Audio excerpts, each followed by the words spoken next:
नमस्कार, मैं हूं श्री नारायण तिवारी और आप देख रहे हैं नेशनल न्यूज। कांग्रेस पार्टी मैदान में उतरने से पहले ही जंग हार गई ऐसा दिख रहा है। यदि प्रतिष्ठित साप्ताहिक गार्जियन की खबर पर विश्वास करें तो कांग्रेस पार्टी 2024 में होने जा रहे लोकसभा चुनाव में अपने पार्टी का कोई प्रधानमंत्री पद का उम्मीदवार घोषित करके चुनाव नहीं लड़ने जा रही है।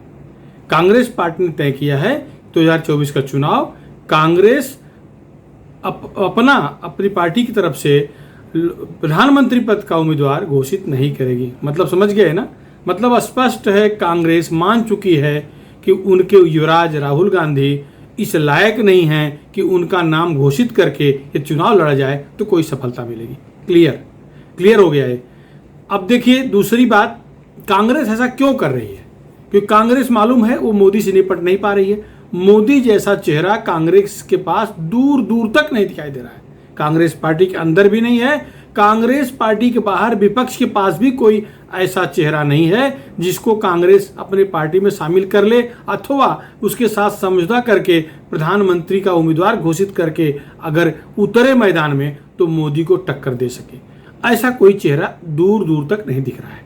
इंदिरा गांधी के खिलाफ जब उस समय नसबंदी या उस आपातकाल घोषित करने के बाद जब इंदिरा गांधी के खिलाफ माहौल तैयार किया गया था तो एक ऐसा चेहरा उस समय था, लोकनायक जयप्रकाश नामक एक मसीहा, एक देवता जिस पर सब विश्वास करते थे, एक चेहरा था जिसको आगे करके समूचा विपक्ष एक हुआ और इंदिरा को कुर्सी से हटा नहीं दिया, खत्म कर दिया था इंदिरा जी को। अगर उनकी षड्यंत्रकारी नीतियां काम न करती, उनका जो प्रभाव था प्रशासन पर वो काम न आता, उनके जो रिश्ते थे प्रशासनिक अधिकारियों से वो काम न आते तो इंदिरा फिर कभी उठ नहीं पाती थी। लेकिन इंदिरा थी, वो विपक्ष में थी जरूर, सत्ता से बाहर जरूर हुई थी। आपातकाल के दौरान जो अत्याचार उनकी फौज ने किया था, उनकी लोगों ने किया था, वो समझ गई थी। तो जिन जिन लोगों पर अत्याचार हुआ था,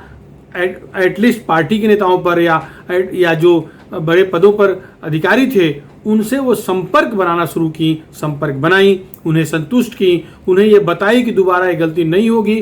वो सब मान गए। वो इंदिरा जी में कन्विंस करने का गजब का प्रभुत्व था, गजब की शक्ति थी।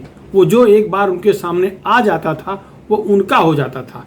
उदाहरण सही नहीं है लेकिन मैं कहूँगा कि वो उसकी सारी शक्तियाँ इंदिरा जी सोख लेती थी, अपने में समाहित कर लेती थी सामने वाले को। जैसे एक उदाहरण के रूप में लीजिए इसको, ऐसा कुछ कंपेयर मत करिए। जैसे बाली से कोई जीत नहीं सकता था, मैं धार्मिक आदमी हूँ तो उदाहरण मेरे पास धार्मिक ही रहेगा। जैसे बाली से कोई जीत नहीं सकता था, जो योद्धा सामने आता था उसकी आधी शक्ति बाली के अंदर आ जाती थी, अर्थात सामने वाले योद्धा की आधी शक्ति और योद्धा के पास बची आधी शक्ति, इसी भी युद्ध होता था। बाली अपना बैठकर या बस शरीर हिलाता था और आनंद से विजय प्राप्त कर लेता था। वही स्थिति, अब वो तुलना ठीक नहीं है, बाली एक तरह से जानवर था, बानर था और इंदिरा जी महिला थी, तुलना ठीक नहीं है। लेकिन उदाहरण के तौर पे लीजिए कि वही हालत थी, जो सामने आया उसका सारा बुद्धिबल, उसके सारे साहस को सब कैसे कन्विंस कर लेना है, इंदिरा जी को बाकायदे आता था। तो इंदिरा जी थी लौट आई, इंदिरा का प्रभुत्व था। इंदिरा जी लंबे समय प्रधानमंत्री थी, पंडित जवाहरलाल नेहरू की पुत्री थी और तुरंत उनके जाने के बाद बीच के थोड़े से कार्यकाल को छोड़ दो तो इंदिरा जी पीएम बन गई थी। तो वो नेहरू खानदान का जो चला आ रहा था प्रभाव था वो था। और जब विपक्षी सत्ता में आए तो जिस तरह से इन्हें काम करने का वायदा किया था इन्होंने काम नहीं किया, तो जनता भी फट से ऊब गई। और जब चुनाव हुआ तो इंदिरा जी बड़े पैमाने पर बड़ी संख्या में लोकसभा की सीटें जीत करके प्रधानमंत्री बनी। अब ये कांग्रेस उसी केवल नाम के लिए गांधी रह गया है, क्योंकि फिरोज खान के पुत्र राजीव गांधी फिरोज खान और राजीव गांधी के पुत्र राजीव गांधी फिरोज खान, ये आज हैं जिनके अंदर कोई योग्यता, भारत की जनता की बात तो छोड़ दीजिए, पार्टी के नेताओं को भी नहीं दिख रही है कि इनके अंदर कोई योग्यता है। इनको लोग पप्पू कहते हैं, ये खुद लोकसभा में कह चुके हैं कि आप चाहे मुझे पप्पू कहो या कुछ भी कहो, मतलब ये अपने को पप्पू स्वीकार कर लिए हैं। उत्तर भारत में पप्पू एक तरह से जोकर को कहते हैं। तो ये खुद अपने को स्वीकार कर लिए। समूचे उत्तर भारत में क्या कहते हैं मुझे नहीं मालूम, लेकिन पूर्वांचल में पप्पू उस पर जोकर से होता है, तो ये अपने को पप्पू मान चुके हैं। अब अगर हम गार्जियन साप्ताहिक की बात पर विश्वास करें तो अभी तक खंडन नहीं आया कांग्रेस की तरफ से, वो ये है कि पार्टी ने ये फैसला कर लिया है, क्योंकि पार्टी के पास आज जो स्थिति है, मोदी के सामने 2014 में चुनाव लड़ा गया जब, तो इन्हें केवल 44 सीटें मिली थी। 542 में 44 सीटों पर ही कांग्रेस आई थी, विपक्ष का नेता का पद भी नहीं मिल सका था। उतनी भी सीटें नहीं आई थी कि विपक्ष का नेता का पद मिल सके। अपने बल पर उस समय 282 सीटें लाई थी भाजपा। एनडीए मिला, उस समय एनडीए मिला करके 350 के आसपास तब भी पहुंच गए थे। 2019 के लोकसभा चुनाव में कांग्रेस थोड़ी इंप्रूव हुई, वो 52 सीटों पर आई, लेकिन भाजपा उससे आगे चली गई, 301 सीटें खुद उनकी आई। एनडीए मिलाकर वो भी 350 से ऊपर 370 के आसपास पहुंच गए थे।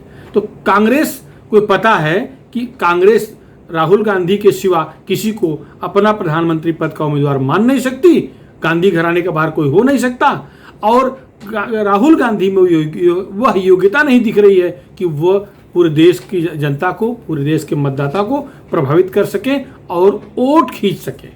ये हकीकत है। हकीकत से कांग्रेस, पूरी कांग्रेस, या कहिए गांधी परिवार हकीकत को स्वीकार कर चुका है। यह बात वो जान रहे हैं। यही राहुल गांधी जब मनमोहन सिंह प्रधानमंत्री बनाए गए थे, इनकी माताश्री को प्रधानमंत्री नहीं बनने का मौका मिला। एक तरह से न्यायालयीन व्यवस्था इस तरह से थी कि अगर प्रधानमंत्री बनती तो उन्हें, जिस तरह से विपक्ष ने रणनीति बनाया था, तो सुप्रीम कोर्ट से ऐसा रूलिंग आता जिससे इनका प्रधानमंत्री पद खतरे में पड़ जाता। इसलिए त्याग की मूर्ति बनी और मनमोहन सिंह को रबर स्टैंप बना के प्रधानमंत्री बना दिया गया। पूरी सत्ता तो श्रीमती सोनिया गांधी के हाथ में थी और 10 साल वो राज की। वैसे बहुमत नहीं था, जोड़ तोड़ के गणित में वो माहिर निकली। उनके पास उस समय के चाणक्य लोग थे, वो माहिर निकले और यूपीए बना करके सत्ता स्थापित कर लिए। जिस लालू की जीवन में बिराई करती रही कांग्रेस, उसी लालू को मिला करके भ्रष्टाचारियों के शिरोमणि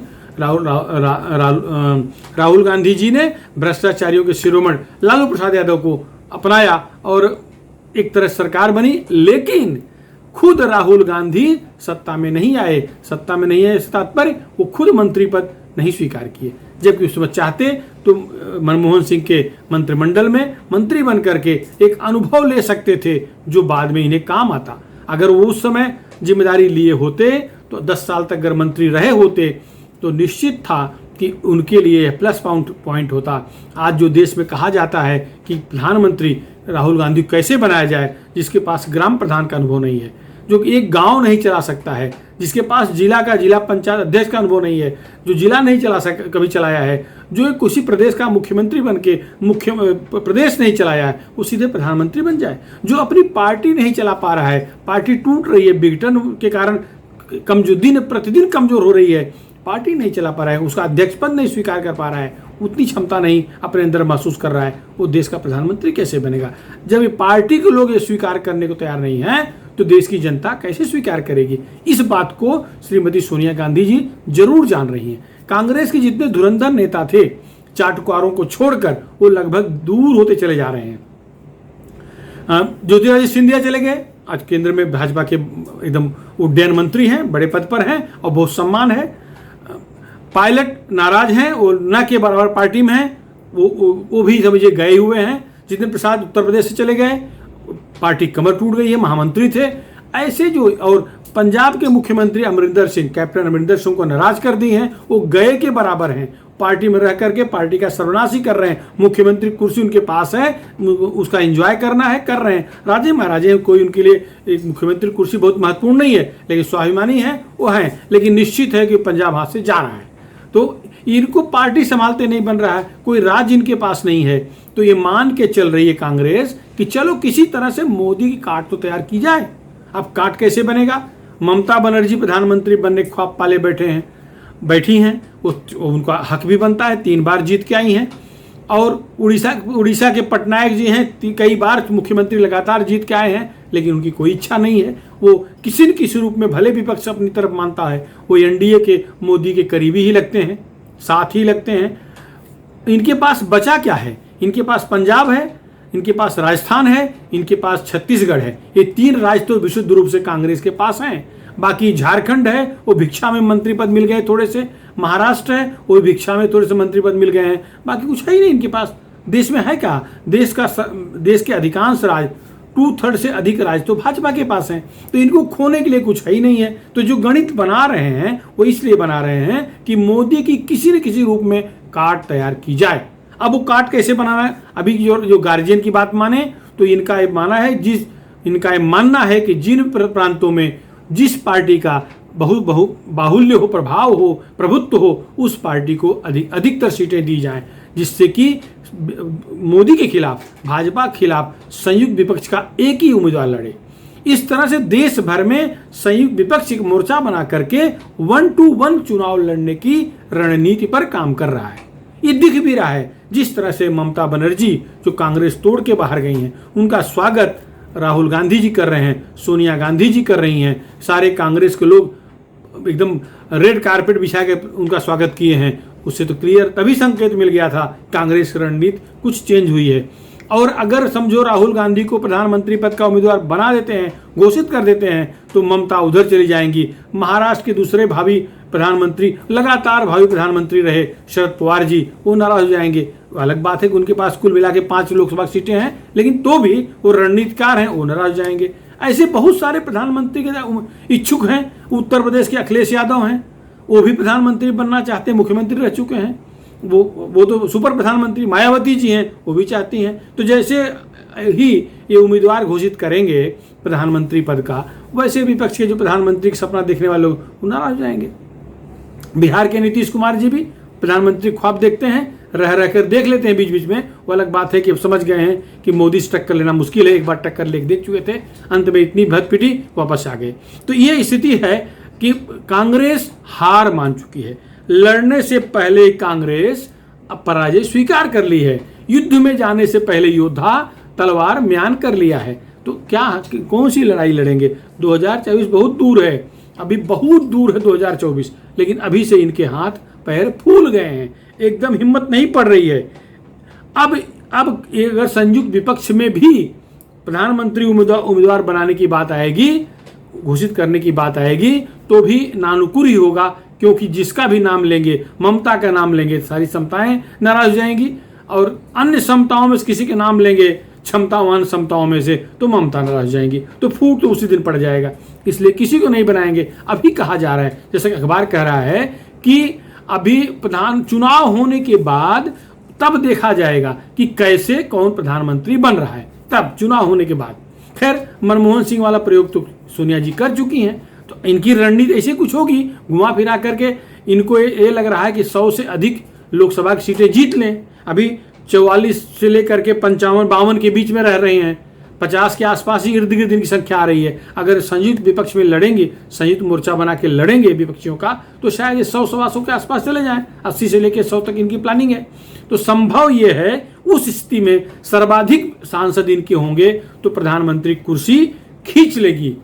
क्षमता के हिसाब से पार्टी की पूरी बागडोर इनके हाथ में ही है एक तरह से। और सारे नेताओं के अपने अपने जिलों में, अपने अपने प्रदेशों में क्षमताएं तो है ही हैं, भले वो जीत ना पा रहे हों।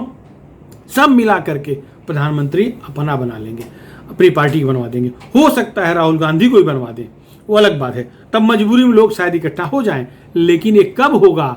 जब मोदी को डिफीट कर पाएंगे तब। वैसे मोदी कामों से तो हारने वाला है नहीं। मोदी का जिस तरह से काम चल रहा है, विपक्ष के इतने हंगामे के बावजूद लोकसभा में जिस तरह से बिल पास हो रहे हैं, राज्यसभा में अभी मेजॉरिटी स्पष्ट नहीं है, फिर भी राज्यसभा में बिल पास हो जा रहे हैं। तो ये रणनीतिक कौशल्य जिस तरह से भाजपा के पास है, भाजपा नेताओं के पास है, अमित शाह के पास है, मोदी के पास है, उसकी काट इनके पास नहीं है। ठीक है, ये अपने चातुर्य दिखाएं, रण कौशल्य, काल्पनिक रण कौशल्य दिखाएं और चुनाव से पहले हार मान लें तो अलग बात है। लेकिन लगता नहीं 2024 में ये दूर दूर तक मोदी के पास पहुंचेंगे, मुश्किल है। फिलहाल इस मुद्दे पर इतना ही है। आपको कैसा लगा इन कांग्रेस की रणनीति, कैसा आप समझ रहे हैं? अगर आपको लगे तो जरूर कमेंट करें, हमारे चैनल के कमेंट बॉक्स में आप कमेंट करें। फिलहाल इस मुद्दे पर इतना ही, धन्यवाद।